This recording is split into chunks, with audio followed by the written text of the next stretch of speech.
in the lane, and I'ma stay away from this guy. I'm not about that life. I'm talking 1,300 gold. Give me that Hex Drinker. Give me that shield. Keep me alive. Well, it's like the Grudge, snapping in, snapping out. Ooh. Going in. Senkux, why would you go that way? That is definitely not the way you want it to go. I'm sorry. This will help out the Corki and the Sivir immensely. Ooh, nice block coming in from Vanders to stop any potential steal there coming in from the Ezreal ult. Cersei, the things about playing against LeBlanc Crossrun is not the burst damage, but the fact that you don't really get to decide how things happen because Cersei is deciding it for you. Two options. You can either try to use it mid lane, although with Kabi losing that so hard on the hold on. Kickus, unstoppable, but definitely not unkillable. Ignite is there as well. Northscan gonna leap forward. The Ignite still ticking. Great Zhonya's. There's no way he survives. Kickus does go down in the end. Kabi going to snipe that one out with a Mystic Shot. I was gonna say, yeah. I feel like it just has to be very soothing. Northscan going in. Cersei gonna get the kick back. Hiku with a spell shield to block it out. Sidestepping here. Well played by Hiku to try to make it out of this one, but there's just too many members on the top side. Vander has to give his life up.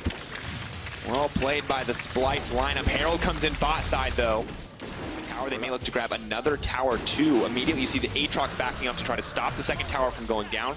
Kabi is barely going to be able to grab that top lane tower as they will remain uncontested, and Finn is just going to back off here in the end, but honestly pretty good trade in the end for Rogue. Yeah, the big thing was of course getting that much damage on an inner tower, but hold on, Humanoid. Has to be careful. That's an immense amount of damage. Challenging Smite. Humanoid going back. That is a brave move. Kickus can't be disabled. Orome coming forward. The flash to secure it in the end. Vision and trying to see what they can trade.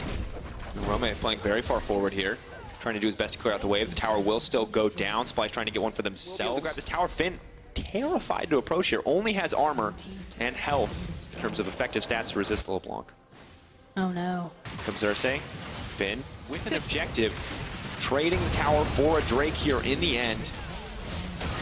I'm going to say, as we get closer to the Baron being live power, this is still a trade up for Splyce, having that much control over the top side. Great PowerPoint moment, and they are going to be able to take down this tier 1. Senkux just has to retreat, so good use of pressure. Blood in the water, they're ready to make this play happen. Ocean ticking up, they're going to get more health on the side of Rogue. TP now responded to.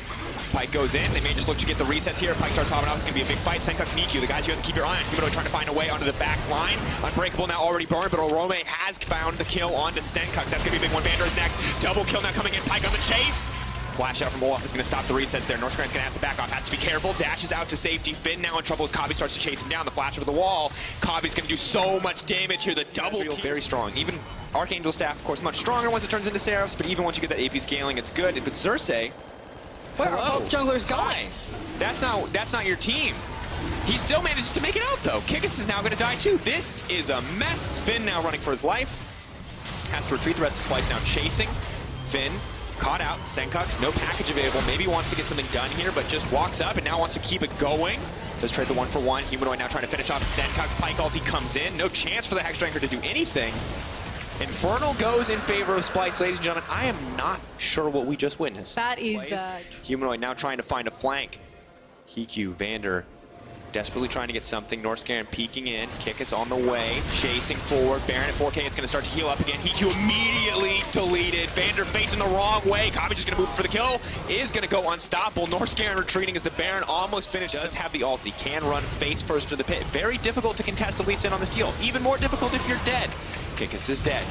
3K and dropping, no doubt. This is a Splyce-dominated match thus far. Hiku now in trouble. Spell Shield buys a bit more time. Humanoid now pulled back. Finn trying to turn this one around. Kickus now on the backside. Maybe they keep the fight now. Going to potentially try to find the flank, but Finn still running forward. Looks like Split Push is the name of this on securing this one this time around. Vander alive has used the Unbreakable. Big cooldown, important to watch in the fight. Humanoid on the backside. That flank is going to be key if Splyce want to find success here. Hook pulls back. Humanoid trying to find his way to the backside, but Rogue are ready for this one. On the hunt bird, but Hiku's all alone on the front line. Has used the Spell Shield. Now starting to throw out a few attacks.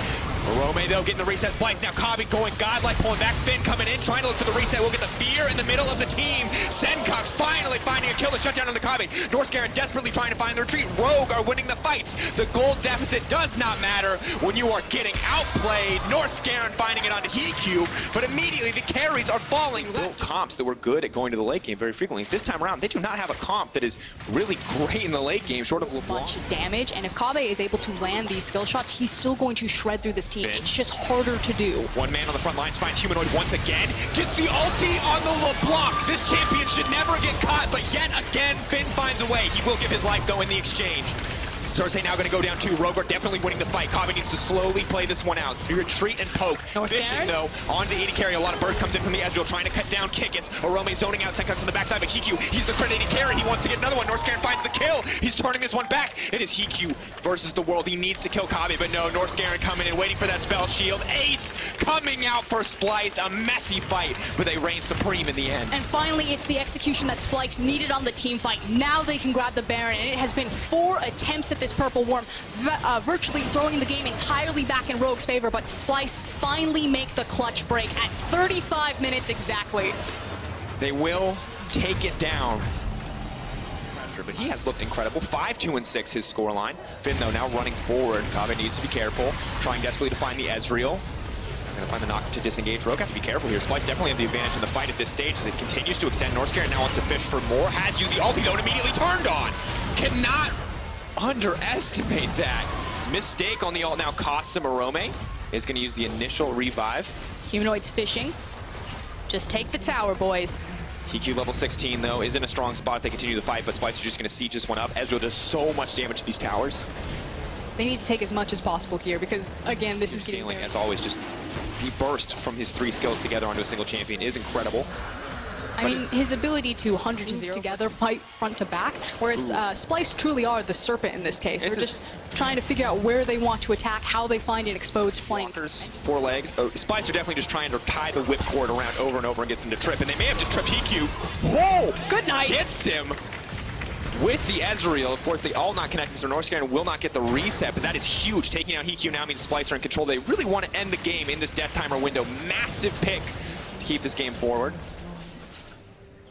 One inhibitor down, 2 inhibitors down. Looks like they should be able to get all 3 and end the game. Wow, a single pick deciding this game. Finn could try to turn it here, but don't know if he has quite enough. All eyes on Senkuks now, the last remaining massive damage source. Finn, no aggressive combat sums. The TP available, has to be careful here.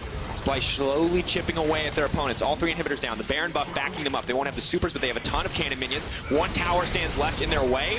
Slowly they're plucking away. Arome now leaping forward, trying to zone Senkuks away from their base. Kaveh can now focus the towers unobstructed. Splyce are going to take the game in the end. It is a messy one, but finally they find a way into the base, and they find the win. And it was frankly the early gold leads that Splyce built for themselves that was able to kind of catapult them over some of those messy Baron setups. What they had 3, 4 attempts, runs at the Baron. They gave away a lot of their gold lead that they had built up, but in the end, they found the execution on the team fight, they transitioned into the Baron, and then they closed the game, but a little bit closer than it needed to be. Absolutely, and I think well played by Rogue to utilize their team comp as well as they did in some of those fights. Got to give a shout out to Finn, but at the end of the day, Arome showing up this last-minute substitution doesn't seem like it affected Splyce too much. He was still such a strong individual contributor, and for Splyce, everyone really matters right now as they try to race into these playoff spots, as they try to secure this higher seeding, and they try to make sure that teams like Rogue can make these last-minute dashes to catch up in the standings. And I don't want to call it experimentation, but I will say that, you know, kudos to Splyce for going for a composition like that can be a little bit tougher to execute because your team fighting can be so chaotic if you're not used to executing on it, but it worked a couple of times. I think you get an A for effort and you get a W for win, but for execution, I'm not sure if I want to give it a let. There were still some mistakes. There were so many great moments from Splyce. Do not get me wrong. And the great moments The early game was solid. Outweighed the bad ones too, because it gave them that lead. It let them come back in a lot of these